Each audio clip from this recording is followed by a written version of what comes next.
लोगों ने सोचा था हर बार की तरह इस बार भी महाकुंभ का मेला आया है, इसमें कुछ खास नहीं। लेकिन ये महाकुंभ तो 144 साल बाद आया था और संतों से भरे इस मेले में कुछ चमत्कार न हो, ये हो ही नहीं सकता था। पर कुछ ऐसा हो जाएगा जिसे सुनकर और देखकर लोग कांप उठे, ये लोगों ने नहीं सोचा था। इस बार का महाकुंभ केवल एक धार्मिक मेला नहीं था, यह एक ऐसा रहस्य लेकर आया जिसे सुनकर लोगों के होश उड़ गए। आखिर उस साधु में ऐसा क्या था कि महिलाएं उसकी तरफ खिंची चली जाती थीं और आखिर महिलाएं गायब क्यों होने लगीं? एक एक कर आपको सब जानने को मिलेगा। पर अगर आप भी भगवान को मानते हैं तो वीडियो को लाइक करके कमेंट बॉक्स में हर हर महादेव जरूर लिखिए। आइए जानते हैं पूरी कहानी क्या थी। घटनाएं उस दिन शुरू हुई जब एक रहस्यमयी अघोरी साधु ने घाट पर कदम रखा। उसकी उपस्थिति ने न केवल लोगों को आकर्षित किया बल्कि डराया भी। उसकी आंखों में गहरी लाल चमक थी और शरीर पर राख लिपटी हुई थी। उसके आने के बाद से घाट पर अजीब घटनाएं होने लगीं,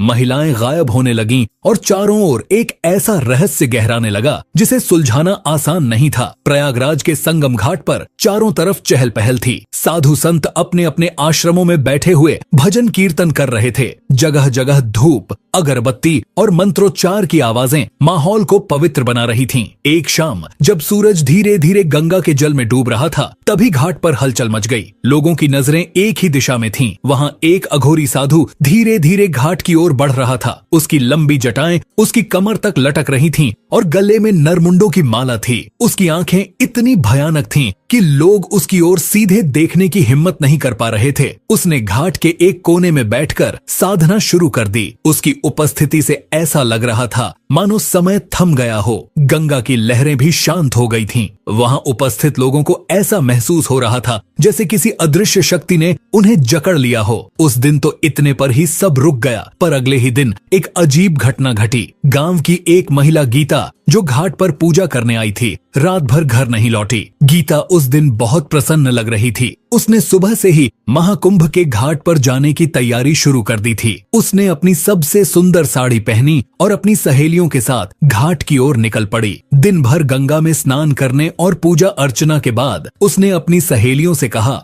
मैं थोड़ी देर अकेले घूमना चाहती हूँ, तुम लोग घर लौट जाओ। सहेलियों ने उसे समझाया कि अंधेरा होने से पहले लौट आना, लेकिन गीता ने उनकी बात को अनसुना कर दिया। शाम ढलने लगी और गीता घाट के किनारे बैठे उस अघोरी साधु की ओर आकर्षित हो गई। वह न चाहते हुए भी उसके पास खींचती चली गई। उसके पास पहुंचकर उसने देखा कि साधु अपनी गहरी लाल आंखों से उसे घूर रहा है। वह कुछ बोल नहीं पाया। उसकी आंखें मानो किसी सम्मोहन का जाल बिछा रही थीं। मुझे तुम्हारे अंदर एक विशेष ऊर्जा दिखती है, साधु ने गहरे स्वर में कहा। गीता चुपचाप खड़ी रही। उसके कदम जड़ हो गए। तभी साधु ने अपना त्रिशूल उठाया और उसके चारों ओर एक घेरा खींच दिया। अचानक गीता की चीखों से घाट का सन्नाटा टूट गया। वहां मौजूद कुछ लोगों ने देखा, लेकिन डर के मारे वे उसकी मदद के लिए आगे नहीं बढ़ पाए। गीता की चीखें धीरे धीरे थम गईं। उसके बाद वह अघोरी के साथ गंगा के पास बने अंधेरे जंगल की ओर चली गई। अगले दिन सुबह जब गीता घर नहीं लौटी तो उसके परिवार वालों ने उसे ढूंढना शुरू किया। उसकी माँ घाट पर रोते हुए लोगों से पूछती रही,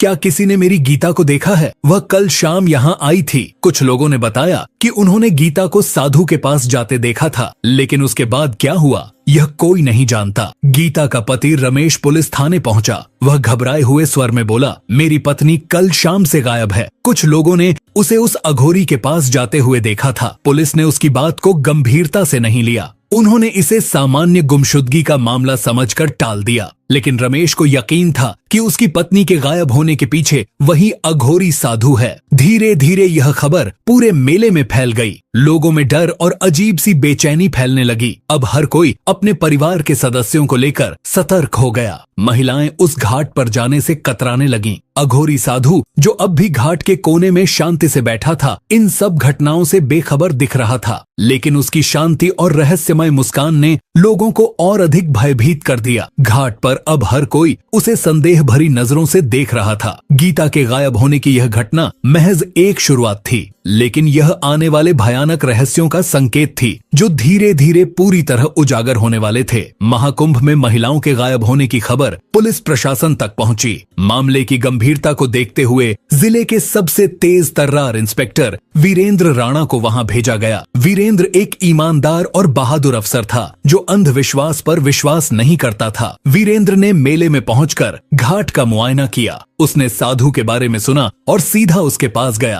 आप कौन हैं और यहाँ क्या कर रहे हैं? वीरेंद्र ने सख्ती से पूछा। साधु ने अपनी लाल आंखें खोलीं और धीरे से कहा, मैं वही हूँ जो इस संसार को चलाता है। तुम मुझे समझ नहीं पाओगे, मुझसे दूर रहो। वीरेंद्र ने उसे धमकी दी, अगर तुम यहाँ से नहीं गए तो मैं तुम्हें गिरफ्तार कर लूंगा। साधु ने उसकी ओर देखा और मुस्कुराते हुए कहा, तुम मुझे नहीं हटा सकते, मेरी शक्तियों को चुनौती मत दो। वीरेंद्र की धमकी के बाद भी साधु टस से मस नहीं हुआ। उसने एक गहरी सांस ली और अपनी आंखें बंद कर लीं। कुछ पल बाद उसने अपना त्रिशूल उठाया और जोर से धरती पर मारा। उस प्रहार से गंगा के शांत पानी में अचानक उथल पुथल मच गई। ऐसा लगा मानो नदी ने अपनी गति को रोककर क्रोध में उफान मारा हो। आसमान में काले बादल छा गए और बिजली चमकने लगी। घाट पर उपस्थित लोग चीखने चिल्लाने लगे। किसी ने ऐसी घटना पहले कभी नहीं देखी थी। गंगा के पानी में एक भयानक भंवर बनने लगा। लोग डर से घाट छोड़कर भागने लगे। साधु ने अपनी आंखें खोलीं और वीरेंद्र की ओर देखा। उसकी लाल आंखों में एक अजीब सी चमक थी, मानो वह इंसान नहीं कोई अलौकिक शक्ति हो। उसने गहरे स्वर में कहा, मैंने कहा था मेरी शक्तियों को चुनौती मत दो। अब देखो तुम्हारे इस संसार का क्या होता है। अचानक घाट पर मौजूद कुछ महिलाएं बेहोश होकर गिर पड़ीं। उनकी सांसें चल रही थीं, लेकिन वे जैसे किसी गहरी नींद में चली गई थीं। वीरेंद्र और उसकी टीम यह देखकर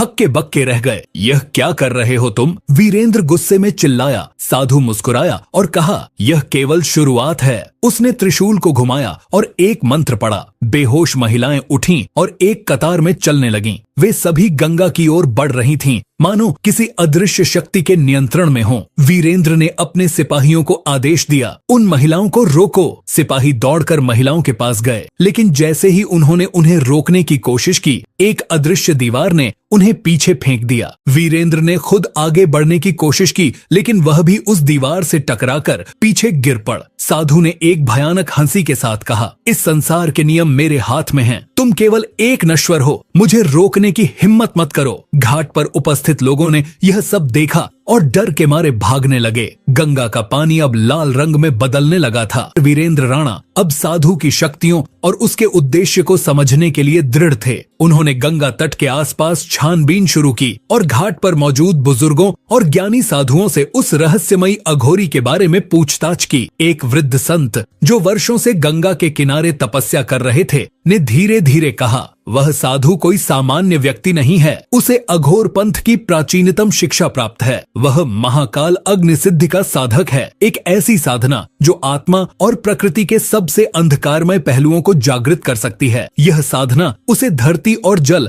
दोनों पर शासन करने की शक्ति देती है। गंगा के लाल होने का कारण उसकी यही शक्ति है। वह इस ब्रह्मांड की ऊर्जाओं को अपने वश में करना चाहता है, लेकिन इसके लिए बलिदानों की आवश्यकता होती है। वीरेंद्र ने चिंतित होकर पूछा, तो क्या वह इन महिलाओं को उसी बलिदान के लिए ले जा रहा है? संत ने सिर हिलाते हुए कहा, हाँ, और यदि यह अनुष्ठान पूरा हो गया तो वह इतना शक्तिशाली बन जाएगा कि उसे कोई रोक नहीं सकेगा। त्रिलोक में अराजकता फैल जाएगी। उसे रोकने के लिए समय कम है। साधु की शक्तियां किसी साधारण अघोरी से बहुत आगे थीं। उसने वर्षों तक हिमालय की कंदराओं में साधना की थी, जहां उसने आत्मा और प्रकृति की सबसे रहस्यमयी ऊर्जा को साधा। उसकी कुछ प्रमुख शक्तियां थीं, जैसे प्राकृतिक तत्वों पर नियंत्रण। वह पानी, हवा और अग्नि को अपनी इच्छा से नियंत्रित कर सकता था। गंगा का लाल होना और भंवर का उठना उसकी इसी शक्ति का परिणाम था। मनोवैज्ञानिक सम्मोहन, उसकी लाल आंखें किसी को भी सम्मोहित कर सकती थीं और वह लोगों के मन और शरीर को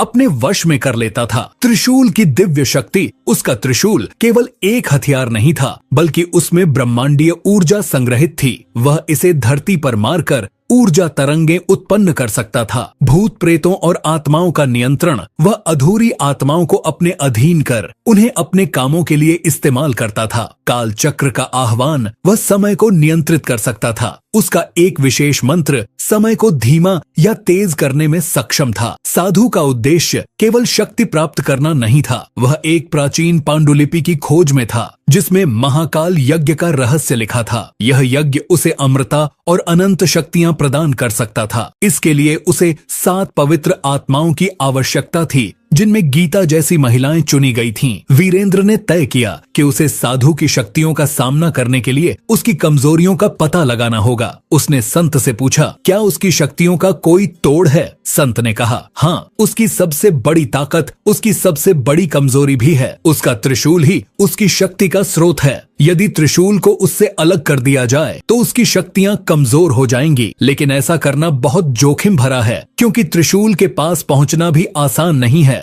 जो कोई इसे छूने की कोशिश करता है वह जलकर राख हो जाता है। वीरेंद्र ने संत के साथ मिलकर योजना बनाई। वह जानता था कि अकेले लड़ना संभव नहीं है, इसलिए उसने घाट के अन्य साधुओं और तपस्वियों से सहायता मांगी। संतों ने तय किया कि गंगा किनारे सामूहिक रूप से हवन और मंत्रोच्चार किया जाएगा, जिससे घाट पर सकारात्मक ऊर्जा फैले और अघोरी की शक्तियां कमजोर पड़े। साधु जो घाट पर अपनी साधना में लीन था, अपने चारों ओर होने वाली हलचल को भांप गया। उसने अपनी आंखें खोलीं और दूर खड़े वीरेंद्र को देखा। उसकी मुस्कुराहट और गहरी हो गई। तो तुमने मुझे चुनौती देने का साहस किया है, उसने गहरे स्वर में कहा। उसने अपनी आंखें बंद की और कुछ मंत्र पढ़ने लगा। अचानक घाट पर भयंकर आंधी चलने लगी। गंगा का पानी और अधिक लाल हो गया। साधु ने अपने त्रिशूल को उठाया और हवा में घुमाया। एक तेज रोशनी का गोला बन गया जो सीधा घाट पर मौजूद हवन स्थल की ओर बढ़ा। घाट पर संतों और तपस्वियों ने वीरेंद्र के नेतृत्व में हवन शुरू कर दिया। चारों ओर मंत्रोच्चार की गूंज फैल गई, जिससे घाट का वातावरण सकारात्मक ऊर्जा से भरने लगा। साधु को यह एहसास हो गया कि उसका साम्राज्य खतरे में है। उसने अपनी आंखें बंद की और गहरे स्वर में एक मंत्र पढ़ा। त्रिशूल से उठी ऊर्जा ने हवन स्थल को निशाना बनाया था, लेकिन संतों के मंत्रों की शक्ति ने उस ऊर्जा को रोक दिया। साधु के चेहरे पर गुस्से की लकीरें उभर आईं। उसने अपने हाथ से राख उठाई और उसे गंगा की ओर फेंक दिया। उस राख के गिरते ही गंगा के पानी से प्रेतों का एक झुंड निकल आया। ये प्रेत हवा में तैरते हुए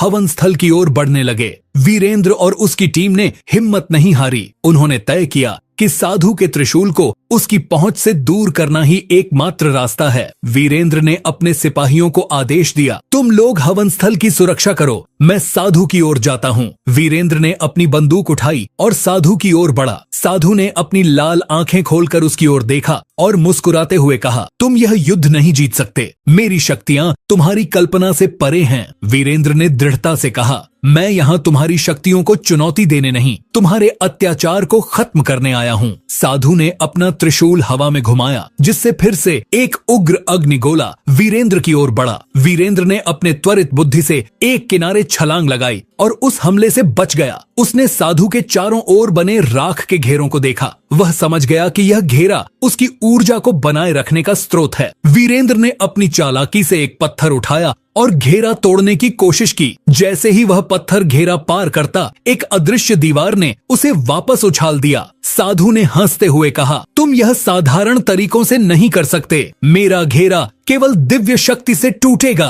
उसी समय संतों ने वीरेंद्र को आवाज लगाई, घेरा तोड़ने का एकमात्र तरीका उसके त्रिशूल को छूना है, लेकिन वह त्रिशूल केवल पवित्र जल से ही कमजोर होगा। गंगा के प्राचीन मंदिर से लाया गया जल ही इसे शक्ति से वंचित कर सकता है। वीरेंद्र ने संत के एक शिष्य को कहा, तुम मंदिर जाओ और वह जल लाओ, तब तक मैं साधु का ध्यान भटकाता हूँ। वीरेंद्र ने अपनी चालाकी से साधु को उकसाना शुरू किया, अगर तुम्हारी शक्ति इतनी महान है तो तुम्हें मुझे हराने के लिए इन भूत प्रेतों की आवश्यकता क्यों पड़ी? साधु उसकी बातों में आ गया। उसने त्रिशूल से दूसरी दिशा में प्रहार किया, जिससे वीरेंद्र को उसके घेरे के करीब जाने का मौका मिल गया। कुछ ही देर में शिष्य पवित्र जल लेकर लौट आया। वीरेंद्र ने झट से जल लिया और त्रिशूल की ओर दौड़ा। साधु ने उसे रोकने की कोशिश की, लेकिन वीरेंद्र ने जल त्रिशूल पर डाल दिया। पवित्र जल के छिड़कते ही त्रिशूल से एक भयंकर ध्वनि निकली। साधु दर्द से चीखने लगा।